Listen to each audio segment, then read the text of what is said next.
بسم اللہ الرحمن الرحیم۔ اس سے پچھلی ویڈیو میں ہم نے آپ سے ایجوکیشن کے حوالے سے بات کی تھی کہ آپ کے اندر 3 C's ہونی چاہیے: کریکٹر، کریٹیوٹی، کانفیڈنس۔ آج میں آپ سے بہت ہی دلچسپ چیز پہ بات کرنا چاہوں گا، وہ یہ کہ عموماً ہم کچھ چیزوں کو بڑا مکس اپ کرتے ہیں، اس کو آپس میں اچار بنا دیتے ہیں، یعنی کہ کنفیوز ہو جاتے ہیں کہ اس کا کیا مطلب ہوگا، اس کا کیا مطلب ہوگا۔ ایک انسان کے اندر عاجزی ہوتی ہے، تواضع، انکساری۔ ایک دوسرا انسان ہوتا ہے، اس کے اندر کانفیڈنس ہوتا ہے، خود اعتمادی ہوتی ہے۔ اور ایک انسان ہوتا ہے، اس کے اندر تکبر ہوتا ہے، ایروگینس۔ ان تینوں میں ہم کیسے فرق کریں گے کہ یہ عاجزی ہے، یہ کانفیڈنس ہے اور یہ ایروگینس ہے؟ میں آپ سے سوال پوچھنا چاہتا ہوں کہ آپ کے خیال میں ان تینوں میں کیا فرق ہوگا، پھر میں آپ کو اپنی ذاتی رائے بیان کروں۔ آپ کا جو خیال ہے وہ آپ کمنٹ سیکشن میں بتا دیجیے۔ خود اعتمادی اور عاجزی۔ عاجزی، تواضع کا مطلب یہ ہے کہ ایک انسان کے اندر ایک خوبی ہے، ایک صلاحیت ہے، وہ اس خوبی کی بنا پر اپنے آپ سے یہ محبت کرتا ہے کہ میرے اندر یہ خوبی ہے، یہ کمال ہے، لیکن وہ اس کا ڈنڈورا نہیں پیٹتا۔ ہر جگہ وہ بتاتا نہیں ہے کہ میں یہ ہوں، میں وہ ہوں، میں ایسا ہوں، میں ویسا ہوں۔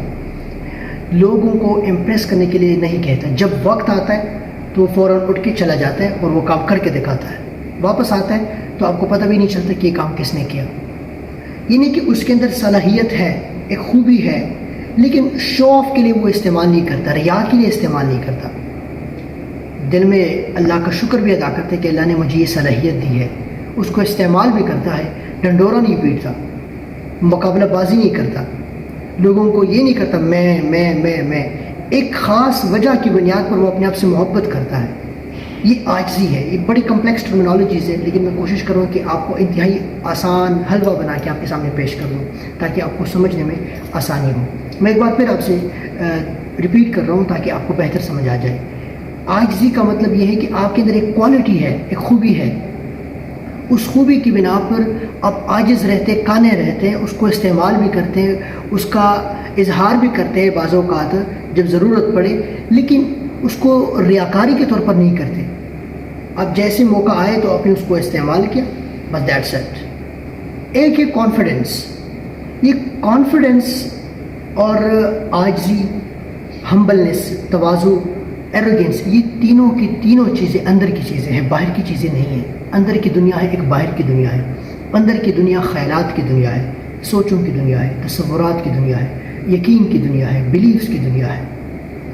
اور باہر کی دنیا ایکسٹرنل ورلڈ ہے، لوگوں کے اوپینینس، لوگ کیا کہتے ہیں، لوگ کیا سوچتے ہیں، institutions, rules and regulations, government, حکومت، دنیا، بارڈرز، باؤنڈریز، یہ سارے ایکسٹرنل ورلڈ ہے۔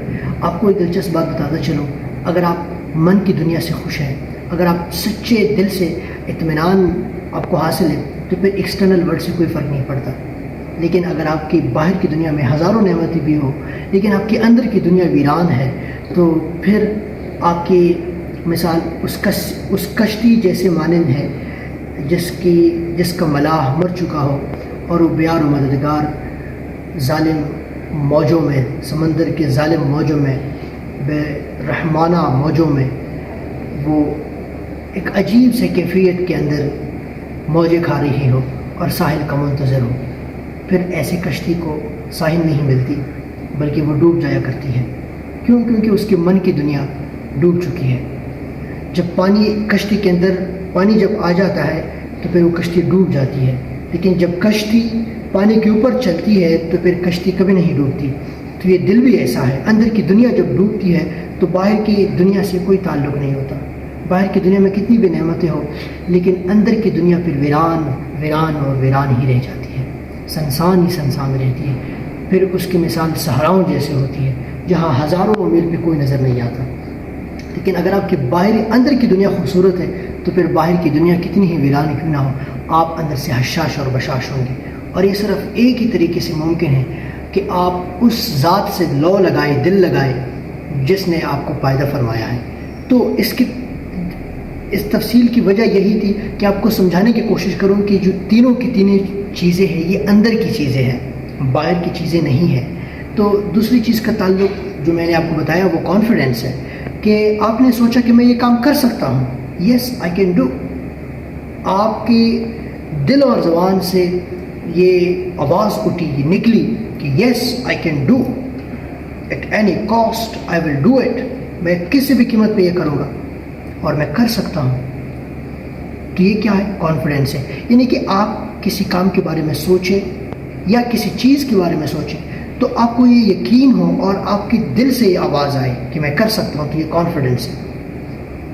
اور تیسری چیز کا تعلق ایروگینس ہے۔ ایروگینس یہ تکبر، یہ وہ چیز ہے کہ بغیر کسی وجہ کے، بغیر کسی خوبی کے وہ اپنے آپ کو انتہائی بڑا سمجھتا ہے، میں کرتا رہتا ہے، لوگوں کو حقارت کی نظر سے دیکھتا ہے، کیونکہ اس کی میں اتنی بڑی ہوتی ہے کہ وہ سمجھتا ہے کہ میں ہی میں ہوں، سب کچھ میں ہی ہوں۔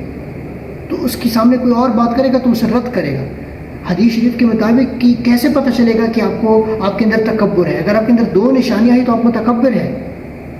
ایک یہ کہ جب آپ کو حق بات آئے تو آپ اس کو ٹکرا دیں، دوسری بات کہ آپ کسی کو حقارت کی نظر سے دیکھیں، یہ دو نشانیاں ہیں، اور ان دونوں کا تعلق انسان کے اندر کی دنیا سے ہے، جو میں نے آپ کو کی وضاحت کر دی۔ تو ایروگینس یہ ہے کہ آپ بغیر کسی وجہ کے، بغیر کسی خوبی کے اپنے آپ کو بہت بڑا سمجھتے ہیں، افضل سمجھتے ہیں۔ اور میں آپ کو یہ زبردست بات بتاؤں کہ ہم سارے انسان، ہم میں سے کوئی بھی زبردست نہیں ہے، ہم سارے کے سارے ایکول ہیں، ہم میں سے کوئی بھی ایکسٹرا آرڈنری نہیں ہے، ہم سب کے سب انسان ہیں، ہم سب کے سب ولنریبل ہیں، ہم کسی بھی وقت گر سکتے ہیں، ہم کسی بھی وقت بیمار ہو سکتے ہیں، ہم کسی بھی وقت مر سکتے ہیں۔ تو جب ہمارے ساتھ یہ ساری کی ساری خوبیاں ہیں تو پھر افضل ہونے کی وجہ کیا بنی؟ افضل تو ایک ہی وجہ ہے، وہ تقویٰ ہے، وہ تو اللہ کی ہاں ہے۔ انسانوں میں دولت کے لحاظ سے، علم اور تعلیم کے لحاظ سے، پیسے کے لحاظ سے، شہرت کے لحاظ سے کوئی افضل ایک دوسرے سے بدتر یا افضل نہیں ہوتا۔ اس کا فیصلہ تو اللہ نے کرنا ہے، جو وہ آلریڈی اللہ نے ہمیں بتا دیا ہے کہ وہ تقویٰ کی بنیاد پر ہے۔ اور تقویٰ بھی آپ کو علم ہونا چاہیے کہ اس کا نام بھی اندر کی دنیا سے ہے، کہ آپ دل میں اللہ سے خوف رکھتے ہیں، یہ تقویٰ ہے۔ اس کا خلاصہ یہی ہے۔ تو آپ ان تینوں چیزوں کو فرق سمجھیں، پھر ان تینوں چیزوں کو زندگی میں امپلیمنٹ کرنے کی کوشش کیجیے۔ میں امید کرتا ہوں کہ آپ کو ان تینوں کی ٹرمینالوجیز کی ڈیفینیشنز بڑی زبردست اور اچھی لگی ہوگی۔ آپ کیا سوچتے ہیں ان تینوں چیزوں کے بارے میں، وہ بھی آپ کمنٹ سیکشن میں بتائیے۔ آپ کو بہت شکریہ۔